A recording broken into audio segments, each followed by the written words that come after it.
ব্যারাকপুরে বন্দুকরাজ, বিএন বসু হাসপাতালের সামনে শূন্যে গুলি চালানোর অভিযোগ। 3 রাউন্ড গুলি চালানো হয় এমনটাই অভিযোগ। মত্ত অবস্থায় 3 যুবক গুলি চালায়। পুলিশ তাড়া করে 3 জনকে গ্রেপ্তার করেছে। কেন ব্যারাকপুরে কথায় কথায় গুলি চলে? দুষ্কৃতীদের এত সাহস, এত রমরমা আসছে কোথা থেকে? বিএন বসু হাসপাতালের সামনে এই ঘটনা। শূন্যে গুলি চালায় 3 যুবক। 3 রাউন্ড গুলি চালানো হয়েছে অন্ততপক্ষে এমনটাই অভিযোগ। বরুণ সেনগুপ্ত আমাদের প্রতিনিধি রয়েছেন আমাদের সঙ্গে। বরুণ, কি জানা যাচ্ছে এখনো পর্যন্ত? এই 3 যুবক মত্ত অবস্থায় শূন্যে 3 রাউন্ড গুলি চালানো, পুলিশ যদিও গ্রেপ্তার করেছে তাদের, কি খবর?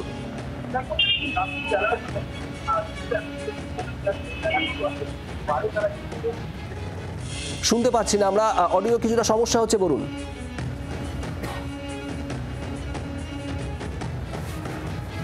শোনা যাচ্ছে? বলুন, যোগাযোগ বিচ্ছিন্ন হয়েছে।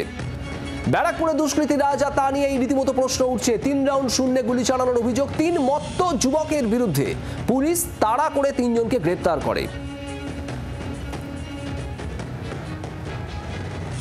কেন ব্যারাকপুরে কথায় কথায় গুলি চলে? দুষ্কৃতীদের এত সাহস, এত দৌরাত্ম্য কোথা থেকে আসছে তা নিয়ে এই প্রশ্ন উঠছে।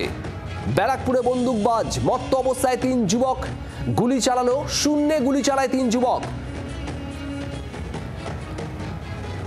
যার তার হাতে আগ্নেয়াস্ত্র, যখন তখন গুলি। ব্যারাকপুর শিল্পাঞ্চল এলাকা, একাধিকবার দুষ্কৃতী দৌরাত্মে নানা খবর সামনে এসেছে। আর এবার বিএন বসু হাসপাতালের সামনে।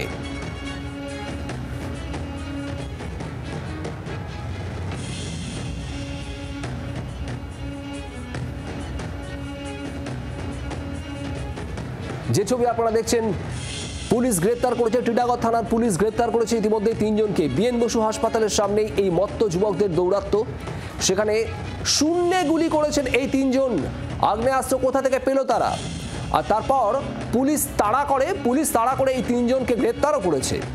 জিজ্ঞাসাবাদ চলছে তাদের, কোথা থেকে আগ্নেয়াস্ত্র এলো, কি করতে চাইছিল তারা, কেন শূন্যে গুলি। এই মুহূর্তে আমাদের সঙ্গে টেলিফোন লাইনে রয়েছেন ব্যারাকপুরের প্রাক্তন সাংসদ অর্জুন সিং। অর্জুন বাবু, 3 জন যুবক বিএন বসু হাসপাতালের সামনে শূন্যে গুলি চালানো মত্ত অবস্থায়, পুলিশ তাদের গ্রেপ্তার করেছে। এভাবে দুষ্কৃতী দৌরাত্ম্য ব্যারাকপুর জুড়ে, আগ্নেয়াস্ত্রের রমরমা, কি বলবেন? দেখুন, বলার তো কিছু নেই। পশ্চিম বাংলার মধ্যে ব্যারাকপুর একটা জায়গা আছে। সেই জায়গাটা কোনোদিনই, যখন থেকে এই শাসন এসছে ততক্ষণ ধরে এই শাসনের ব্যবস্থার মধ্যে ক্রিমিনাল ক্রাইম পুলিশের নাকের নিচে এই ক্রাইম গুলো হচ্ছে। আর এদেরকে পুলিশই মদত আছে। আজকে এরা অত বার বেড়ে গেছে কি পুলিশ কেউ পাত্তা দেয় না। কারণ যে ক্রিমিনাল একটা সময় পুলিশের ভয়ে পালিয়ে বেড়াতো, সেই ক্রিমিনালকেই পুলিশ সিকিউরিটি দিয়ে রেখেছে।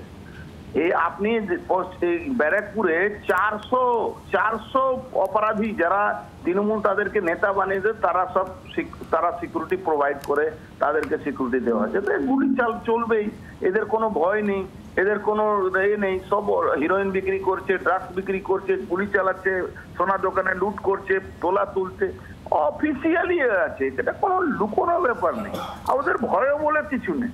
অর্জুন বাবু, ধন্যবাদ। অর্জুন সিং আমাদের সঙ্গে ছিলেন। বাংলার আওয়াজ, বাঙালির আবেগ, জি 24 ঘন্টা।